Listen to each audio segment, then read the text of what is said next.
Doctrine of Christian discovery. ఎవడైనా ఒక క్రైస్తవ రాజు డిస్కవరీ, ఏదైనా ఒక సంపద ఉంది పలానా చోట, భూమి ఉంది, వనరులు ఉన్నాయి, ఖనిజాలు ఉన్నాయి, అక్కడ ప్రజలు ఉన్నారు, ఏదైనా ఒక సంపద ఈ భూమి మీద ఉంది అని కనుగొంటే దాని మీద ఫుల్ రైట్స్ వీళ్ళకి వచ్చేస్తాయి, క్రైస్తవ రాజుకి వచ్చేస్తాయి. ఇది ఇచ్చింది ఎవరు? పోపు ఒక బుల్ ఇచ్చాడు, మీకు ఫుల్ పర్మిషన్స్ ఇచ్చేస్తున్నాను నేను అంటే. ఏం చేశారు ఇక్కడ? క్రైస్తవ మిషనరీ ప్లస్ రాజు వీళ్ళిద్దరూ కలిసి ప్రపంచాన్ని దోపిడీ చేశారు. మీకు అంటే ఇలా కూడా వక్రీకరించి మాట్లాడచ్చు అని నేను ఇప్పుడే అర్థం చేసుకుంటాను. ఇందులో వక్రీకరించింది అని చెప్పండి. నేను చెప్తాను.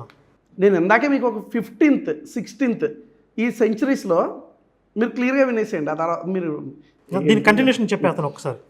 మీరు చెప్పేస్తారా? ఇప్పుడు పోప్ జాన్ పాల్ 2000 సంవత్సరంలో డే ఆఫ్ పార్దాన్ సందర్భంగా చర్చి చరిత్రలో జరిగిన కొన్ని తప్పులపై క్షమాపణ కోరాడు.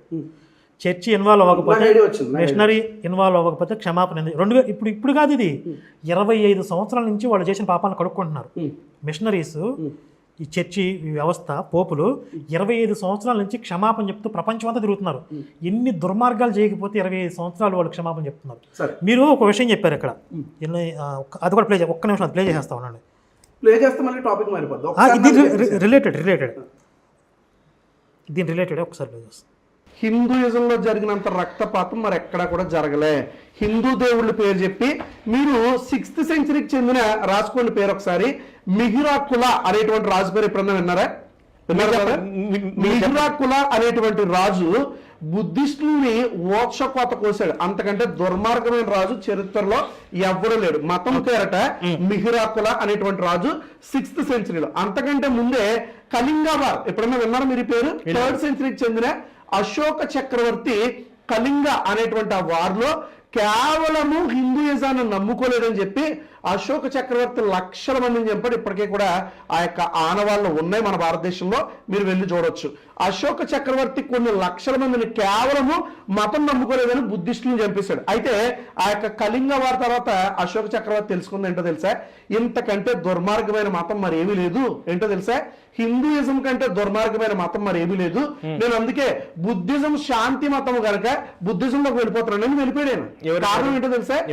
అశోక చక్రవర్తి. మీరు చరిత్ర చదువుకోండి.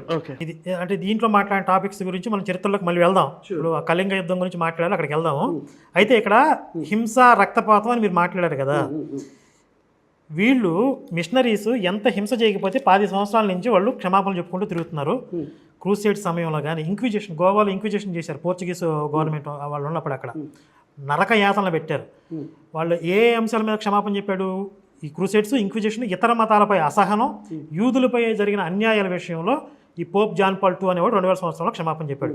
అదే పోపు అమెరికా ఖండంలోని స్థానిక ప్రజలపై యూరోపియన్ కాలనీకరణ సమయంలో జరిగిన అన్యాయాల గురించి కూడా విచారం వ్యక్తం చేశాడు. పోప్ ఫ్రాన్సిస్ 2015లో బొలీవియాలో మాట్లాడుతూ అమెరికా ఖండంలో కాలనీకరణ సమయంలో చర్చి పేరుతో జరిగిన గ్రేవ్ సిన్స్, తీవ్రమైన పాపాల మీద క్షమాపణ కోరాడు.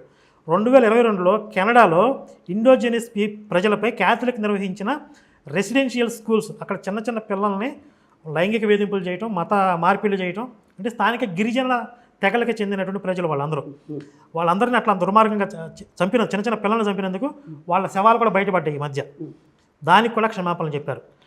అన్ని మిషనరీ కార్యకలాపాలని పోపు అకృత్యాలు ప్రకటించగా ఇన్ని జరిగిన ప్రతి ఒక్క దాని మీద ఆయన క్షమాపణ చెప్పాడు. మీరు చెప్పినవన్నీ కూడా వెరీ ఓపెన్ స్టేట్మెంట్సే, దీన్ని డెనై చేయడానికి లేదు. ఇప్పుడు ఏమంటారు? 2022 జూలైలో కెనడాలో మాట్లాడుతూ ఐఎమ్ డీప్లీ సారీ అనే స్టేట్మెంట్ కూడా ఆయన ఇచ్చాడు. తర్వాత ఆఫ్రికా ప్రజల మీద కూడా జరిగిన అకృత్యాలకు క్షమాపణ చెప్పాడు.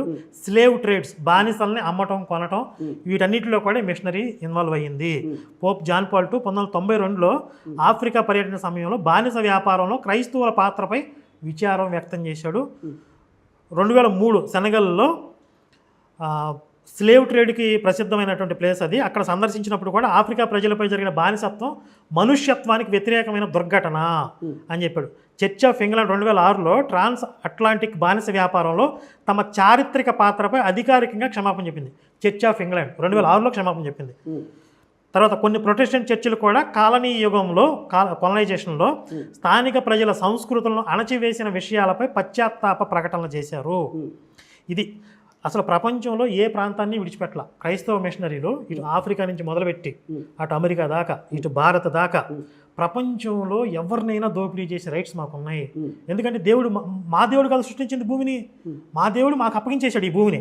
కాబట్టి ఎవరినైనా మేము చంపుతాం, ఎక్కడైనా మేము దోచుకుంటాం అని వాళ్ళు చేసిన దుర్మార్గాలకి ఈ రోజు కూడా క్షమాపణ చెప్పుకుంటూ కాళ్ళు పట్టుకుంటూ తిరుగుతున్నారు. ఇప్పుడు మతం పేరుతో హింస జరిగిందన్నారు కదా, ఏ హిందువు ఏ పీఠాధిపతి హిందువుల పేరు హిందుత్వం పేరుతో హింస జరిగిందని ఎవరు క్షమాపణ చెప్పలా. ఇప్పుడు జరుగుతుంది కదా, ఇప్పుడు జై శ్రీరామ్ పేరిట చాలా దాడులు జరుగుతున్నాయి. ఎక్కడ జరుగుతున్నాయి? ఎక్కడ జరుగుతున్నాయా?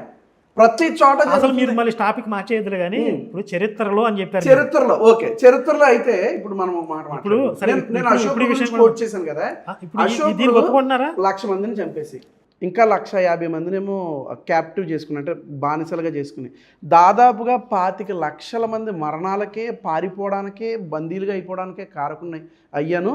దీనికి వన్ అండ్ ఓన్లీ రీజన్ హిందూయిజమే. ఈ యొక్క సనాతనం అనేది నాకు ఎక్కించడం వల్లనే ఇదంతా జరిగిందని 261 BCE, అంటే బిఫోర్ కామన్ ఎరా అని మీరు అనుకుంటారు కనుక, బిఫోర్ క్రైస్ట్ అన్న బిఫోర్ కామన్ ఎరా అన్న 261 ఆ టైంలో బిఫోర్ క్రైస్ట్ ఆయన స్టేట్మెంట్ ఇచ్చాడు, బుద్ధిజంలోకి మారిపోయాడు. ఇంకా ఇతని గురించి అయితే పుష్యమిత్ర శృంగ ఒక బ్రాహ్మణ అయ్యుండి వాడి తల తీసుకొస్తే నాణాలు ఇస్తానని చెప్పలేదు. ఇది నిజం కాదా? అంటే నేనేమంటానంటే పోప్ చేసిన తప్పే వీళ్ళు చేసిన తప్పే మీరు కాదు. ఇప్పుడు పోపులు ఇవన్నీ క్షమాపణ చెప్పింది, వాళ్ళు చేసిన అన్ని ప్రూవ్డ్. ఇప్పుడు మీరు చెప్పింది ఏదైతే అశోకుడు అని చెప్పారో దానికి నేను ఉదాహరణ చెప్తున్నా.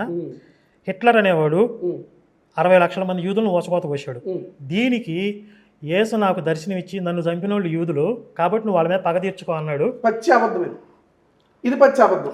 అలాగే అశోక్ చేస్తున్నారు చెప్పండి. లేదు లేదు, నేను ఒప్పుకుంటాను మీ స్టేట్మెంట్. బుక్ గుర్తులేదన్నా పర్లేదు, మీరు తర్వాత దాన్ని డిస్ప్లే చేసినా నేను యాక్సెప్ట్ చేస్తాను.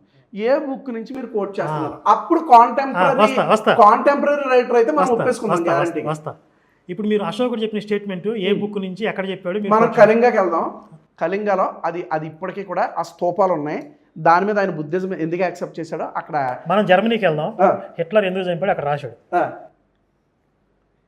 ఇది నేను చెప్పేది అసలు మీకు చరిత్ర తెలిస్తే ఇంత తప్పుడు స్టేట్మెంట్ అంటున్నాను నేను. మీకు చరిత్ర మీద ఏమాత్రం అవగాహన ఉన్నా అసలు బౌద్ధం ఎప్పుడు వ్యాప్తి చెందింది అనుకుంటున్నారు మీరు? కళింగ అంటే ఏ రాష్ట్రం లేదు అది.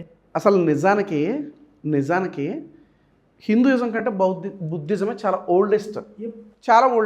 మీరు టాపిక్ డైవర్ట్ చేయాలి. ఇది కూడా రాంగ్ స్టేట్మెంట్. గౌతమ్ బుద్ధుడు ఏ మతానికి చెందినాడు? గౌతమ్ బుద్ధుడితో స్టార్ట్ అయింది కదా. గౌతమ్ బుద్ధుడు హిందూయిజంలో పడే నచ్చకే కదా బయటకు వెళ్ళిపోయాడు. బౌద్ధం ఎప్పుడు స్టార్ట్ అయింది? మరి బౌద్ధం ఎప్పుడు స్టార్ట్ అయింది?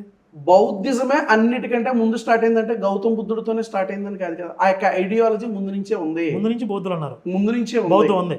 అంటే బుద్ధుడికి జ్ఞానోదయం అవ్వకముందు అప్పటి నుండి బుద్ధిజం అనే పేరు వచ్చింది. అంతకుముందు బౌద్ధిజం ఉంది, అంతకుముందు కూడా ఉంది. అంతకు ముందు కూడా ఐడియాలజీ ఉందంటున్నాను. ఎక్కడ ఉంది అసలు? దెయ్యం లేదు, దేవుడు లేడు అనే ఐడియాలజీ బుద్ధిజం. కర్మ సిద్ధాంతం, నాస్తికత్వం కాదు, మళ్ళీ నాస్తికత్వం. వీళ్ళ కర్మ సిద్ధాంతాన్ని నమ్ముతున్నారు కదా. బుద్ధిజంలో కర్మ సిద్ధాంతాన్ని చాలా చక్కగా నమ్ముతారు. మన కర్మ మనకు వస్తుందరా అని నమ్ముతారు. ఈ ఐడియాలజీ ఫస్ట్ నుంచి ఉంది. బుద్ధిజం చారువాకులు కూడా ఉన్నారు హిందుత్వంలో, రామాయణంలో కూడా. మళ్ళీ చార్వాక ఫిలాసఫీ వేరు, బుద్ధిజం వేరు.